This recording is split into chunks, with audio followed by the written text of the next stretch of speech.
ሰላም አድማጮቼ በያላችሁበት የሰዓት አቆጣጠር እንደምን ዋላችሁ አመሻችሁ አደራችሁ። ዛሬ በአፍሪካ አህጉር የዓለም ዋንጫ ማጣሪያ ጨዋታዎች ተካሂደው ነበረ። ከነዚህም ጨዋታዎች መካከል በሳባስቲያን ዴሳብሬ የሚመሩት የዲሞክራቲክ ሪፐብሊክ ኮንጎዎች በኤሪኬ ቼሌ የሚመራውን ሱፐር ኤግሎች ናይጄሪያዎችን ከ2026ቱ የዓለም ዋንጫ ውጪ አድርጋቸዋል። ይሄ ጨዋታ የጠናቀቀው በፍጹም ቅጣት ምት ነበረ። ጨዋታቸውንም ያደረጉት በሞሮኮ ራባት ልዑል ሙላይ ኤልሐሰን ስታዲየም ነው። እንደሚታወቀው እንግዲህ ዲሞክራቲክ ሪፐብሊክ ኮንጎ እንደ አገራችን ኢትዮጵያ ሁላ ዓለም አቀፍ የጥራት ደረጃውን የጠበቀ የካፍንና የፊፋን መስፈርት የሚያሟላ ስታዲየም የላትም። ስለዚህም ጨዋታዎቿን የምታካሄደው ሞሮኮ ላይ ነው እና ባለፈው ሳምንት ትልቋን ካሜሮንን ጥላ የመጣችው ዲሞክራቲክ ሪፐብሊክ ኮንጎ ዛሬ ደግሞ ሱፐር ኤግሎቹን ሱፐር ቺከን አርጋ ጥላቸው አልፋለች። ናይጄሪያን በ2026ቱ የዓለም ዋንጫ እንደማያናያት ተረጋግጧል ማለት ነው። ዲሞክራቲክ ሪፐብሊክ ኮንጎዎች ግን ቀጣይ አንድ ጨዋታ ይኖራቸዋል።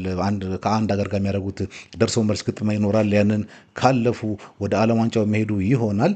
ለማንኛውም ወደ መጨረሻው ዙር አልፈዋል ማለት ነው። በዚህ ጨዋታ ላይ የመጀመሪያውን ግማሽ ናይጄሪያና ዲሞክራቲክ ሪፐብሊክ ኮንጎ 1-1 ነበር ጨዋታቸውን ያጠናቀቁት። የናይጄሪያውን ጎል ፍራንክ ኦኔካ የብሬንትፎርዱ ተጫዋች ነው ሶስተኛው ደቂቃ ላይ ለናይጄሪያ አስቆጥሮ ናይጄሪያ ጥሩ አጀማመር ሄደች መስሎ ነበር። ነገር ግን በ32ኛው ደቂቃ ላይ በቱርክ ሱፐር ሊግ አሊያን ስፖር የሚጫወተው ሜቻክ ኤሊያ ዲሞክራቲክ ሪፐብሊክ ኮንጎን አቻ ማድረግ ችሏል። ይህንን ኳስ ከአሌክስ ኢዮቢ ቀምተው የሄዱት ኳስ ነበረ።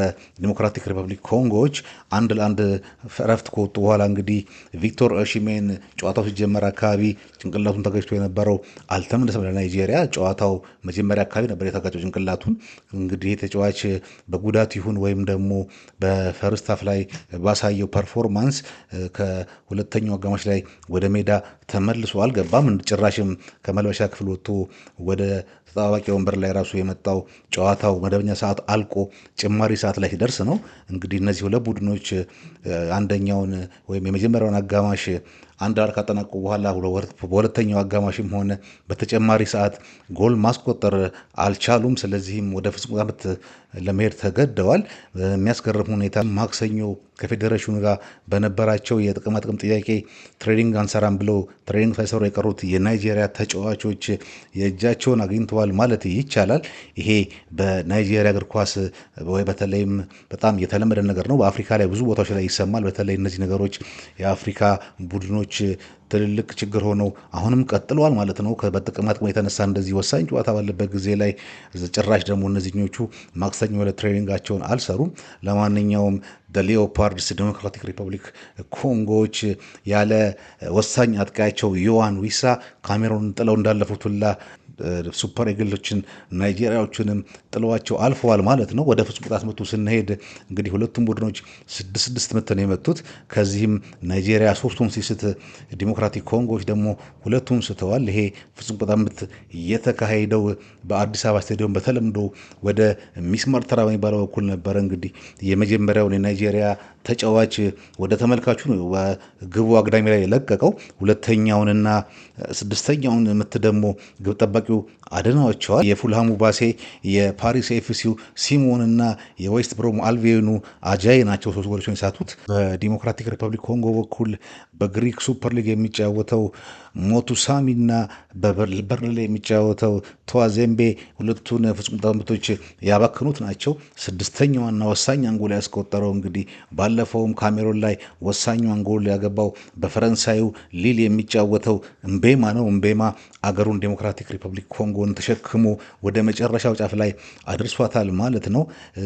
በአጠቃላይ ውጤትም 5-4 በሆነ ድምር ውጤት አሸንፈው ወደ ቀጣዩ የዓለም ዋንጫ ማጣሪያ የመጨረሻ ጨዋታቸው ደርሰዋል። ናይጄሪያ እንግዲህ እነ አሌክስ ኢዮቢን፣ ቪክቶር ኦሲሜንና የአታላንታውን አዴሎማ ሉክማንን የመሳሰሉ ተጫዋቾች ይዛ ወደ ዓለም ዋንጫ መሳተፍ አልቻለችም።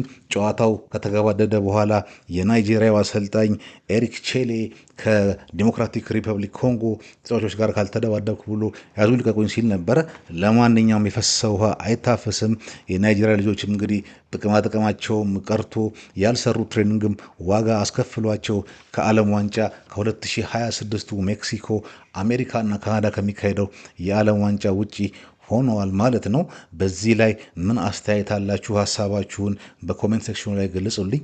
ለዛሬ የያዝኩላችሁ ትኩስ ዜና ይሄን ይመስል ነበር። ፕሮግራሜን ላይክ፣ ሼር እና ሰብስክራይብ ማድረጋችሁን አትርሱ። በሌላ ዘገባ እስክንገናኝ ድረስ ሰላማችሁ ይብዛ።